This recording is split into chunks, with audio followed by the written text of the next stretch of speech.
As we've all heard already today is Reformation Sunday in the Lutheran Church and in quite a few Protestant churches. And probably the most important thing about the Reformation can be found in this first lesson that we had today from Romans, the 3rd chapter. Paul has a way of writing real long sentences. I won't even show you in Greek, but sometimes they're a paragraph long. He's not the easiest person to understand. And some of these phrases that it has here are not that easy to understand. I just want to direct your attention to the last verse. For we hold that a person is justified by faith apart from works prescribed by the law. And if you want to know what the Reformation is all about, it's really contained in those words.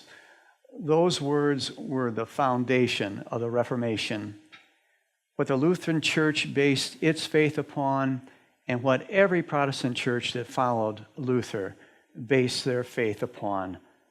Justified by faith, or what we call justification by faith. What are we talking about when we talk about justification by faith? We're talking about trust. We're talking about believing in someone, in this case, believing in God. And that's the most important concept that Luther rediscovered for the church.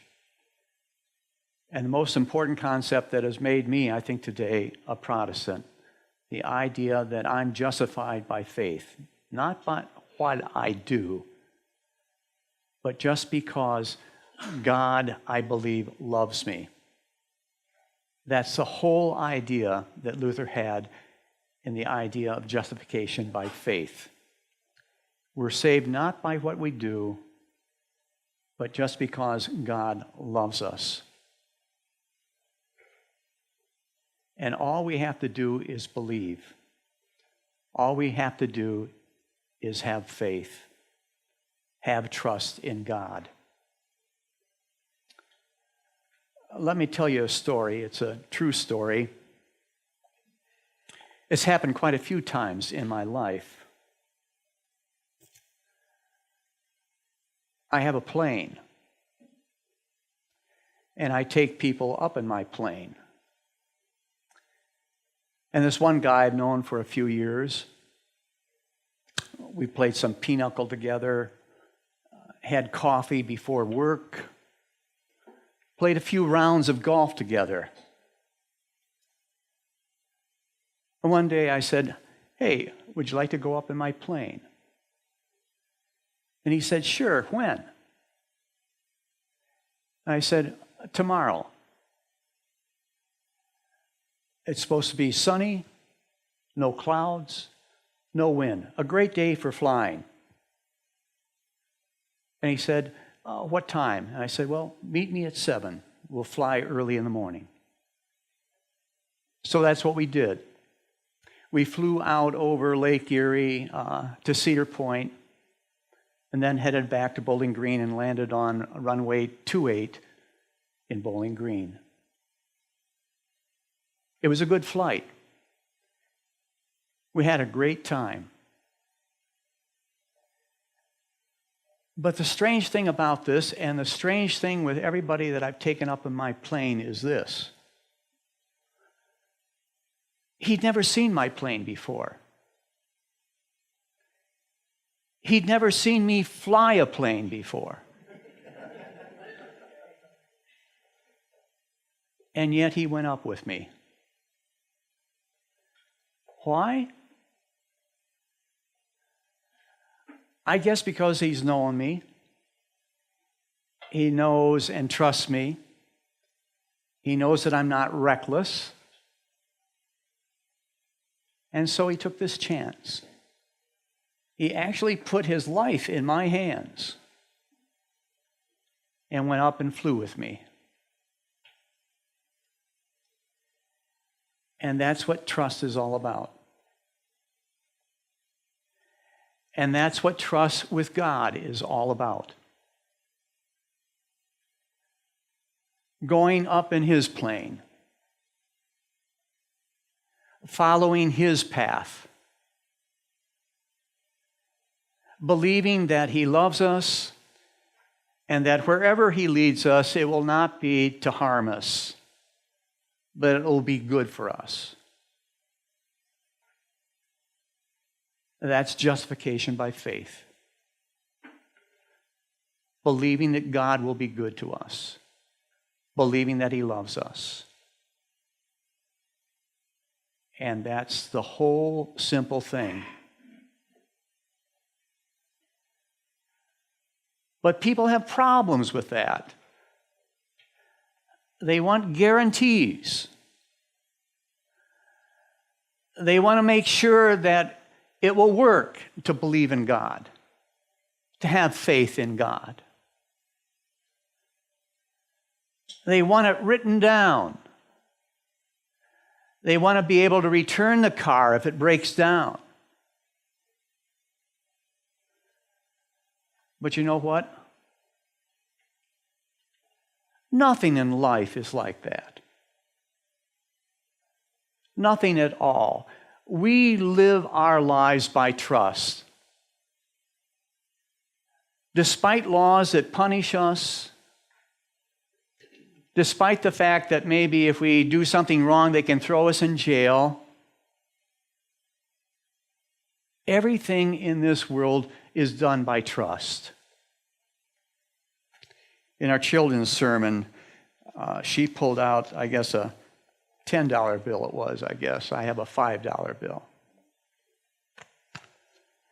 This is an item of trust. You have to believe that this $5 will get you, 2 cartons of 12 bottles of Pepsi or Coke? What? A Happy Meal, okay.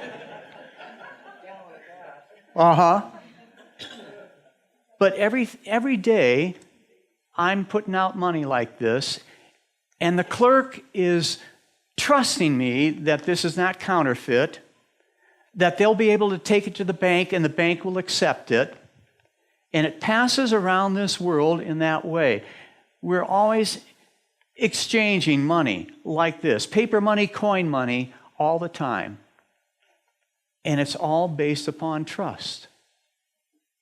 All based upon trust. Having faith that this is not counterfeit, that somebody else will take it, and so on and so on.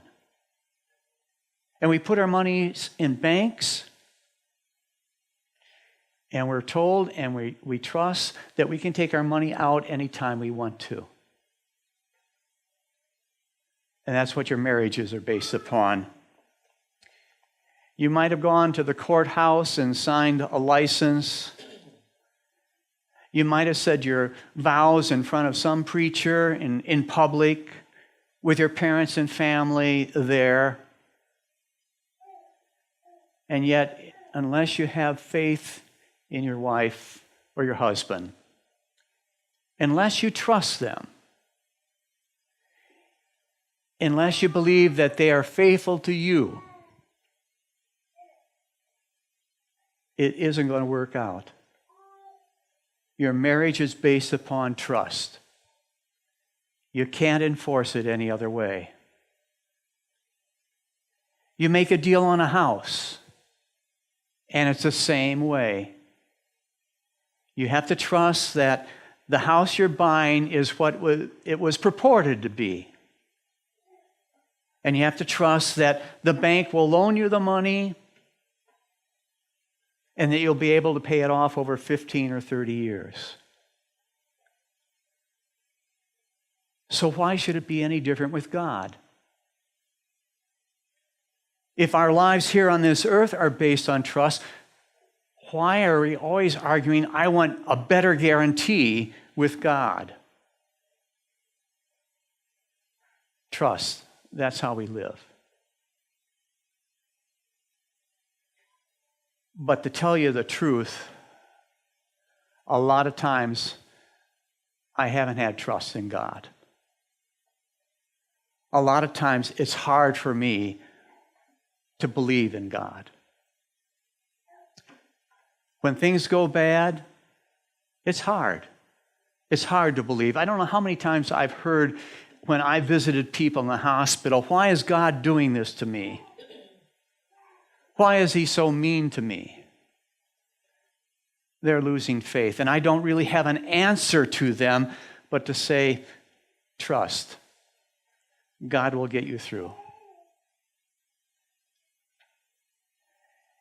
And it's amazing how many times when my faith has been weak, who's bucked me up? Somebody whose faith is strong. Over and over again, this has occurred in my ministry. Let me tell you a story. A guy that I knew real well in my church was dying of cancer. He had throat and cancer of the jaw. And it was spreading to his lungs and to his brain. And he had very few days left. And his wife called me and said, Ray would like you to come out and give him the last rites. And so I went out that day and gave him the last rites. I went to his bedside in the hospital. He could tell that it was tough on me. Just like his family, I didn't want to let go of him. And so he said to me, Al, it's okay. I'm ready. I'm not afraid. I've made my peace with God.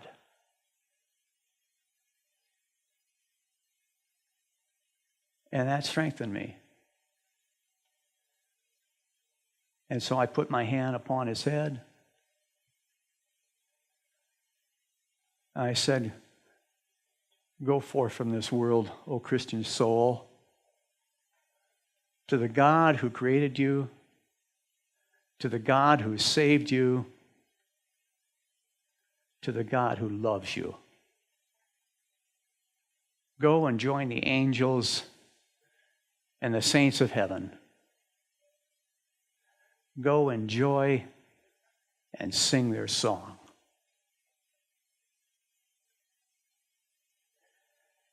And that's what faith is all about. Trusting in God.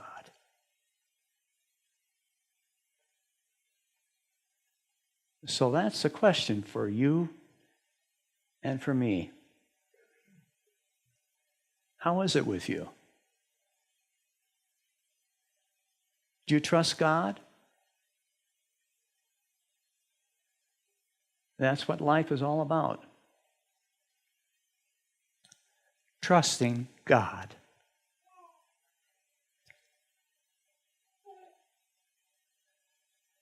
And if you do, you'll have a damn good flight.